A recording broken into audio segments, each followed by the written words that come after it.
আসসালামু আলাইকুম। আজকে আমি আপনাদের সামনে নিয়ে এসেছি কিভাবে মেয়ে বাবুদের ডিজাইন করে প্যান্ট তৈরি করতে হয়। তো এটা আমি শর্ট প্যান্ট তৈরি করব। এখানে আমার কাপড় আছে 2 বাজ। আমি প্রথম চৌড়ার মাপটা নিলাম। চৌড়ার মাপ আমি 15 ইঞ্চি নিলাম।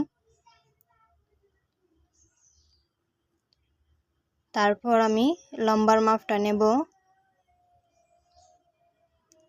লম্বাটা আমার হবে 9.5 ইঞ্চি।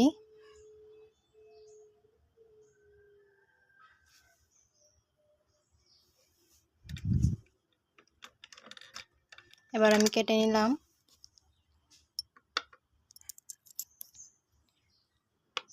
আমার বেস্তি যে কাপড়টা ছিল এটা আমি কেটে নেব। আপনারা যার যে লম্বা ধরে সেলাই করবেন। এবার আমি কাপড়টা 4 ভাঁজ দিলাম। এটা আমার মুহুরি হবে আর উপর পাশটা হবে আমার কোমরের সাইড। তো আমি মুহুরির মাপটা নেব 6.5 ইঞ্চি। কোমরটা নিলাম 6 ইঞ্চি। হাইয়ের লম্বাটা নেব আমি 8 ইঞ্চি।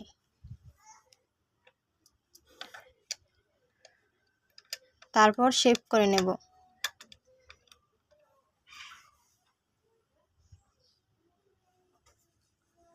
শেপ শেষ, এবার আমি কেটে নেব।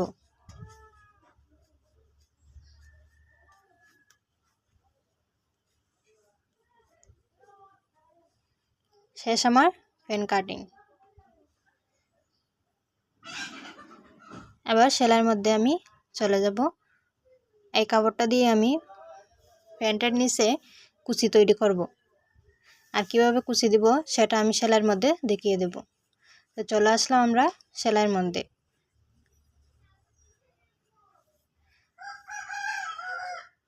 কাপড়টা আমি মেলে নেব।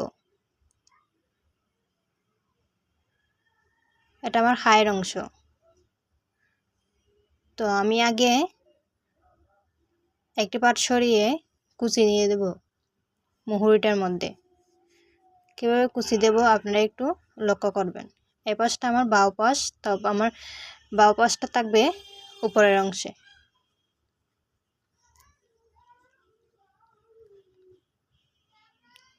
তারপর আমি কুচি দিয়ে দেব।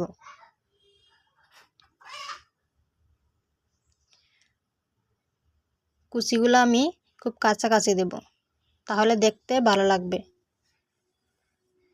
এভাবে আপনারা কুচি দিবেন। আর আমার চ্যানেলটা ভালো লাগলে আপনারা সাবস্ক্রাইব করে বেল আইকনটি ক্লিক করে দিবেন, পরবর্তী ভিডিও যাতে সবার আগে আপনারা পেয়ে যান। আমার কুচি দেওয়া শেষ। এবার আমি এটা চাপ সেলাই দিয়ে দেব।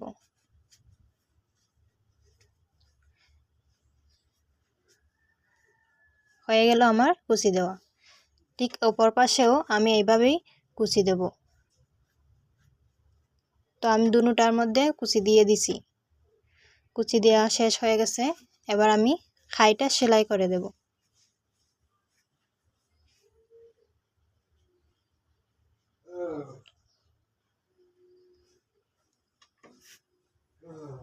খায়ের মধ্যে অবশ্যই ডবল সেলাই দিতে হবে।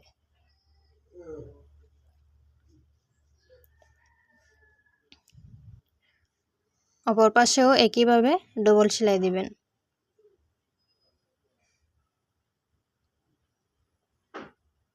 আমার সেলাই শেষ।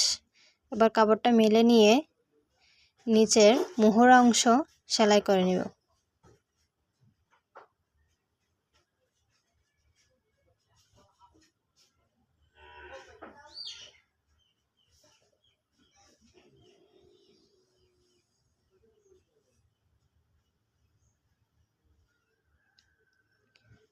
এখন আমার রাবার গোল সেলাই করতে হবে। প্রথমে আমি ছোট করে একটা বাঁশ দিলাম, তারপর একটু বড় করে দিলাম। এটা আমার রাবার গোল হবে।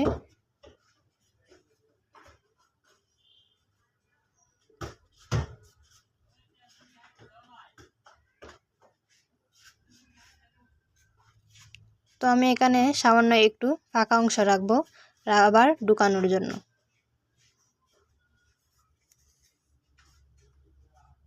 শেষ আমার সেলাই করা। এবার আমি এটার মধ্যে রাবার ঢুকিয়ে নেব। রাবার ঢুকিয়ে নিলাম। দেখেন কত সুন্দর আমাদের প্যান্ট তৈরি হয়ে গেল। আপনারাও ট্রাই করতে পারেন ইনশাআল্লাহ।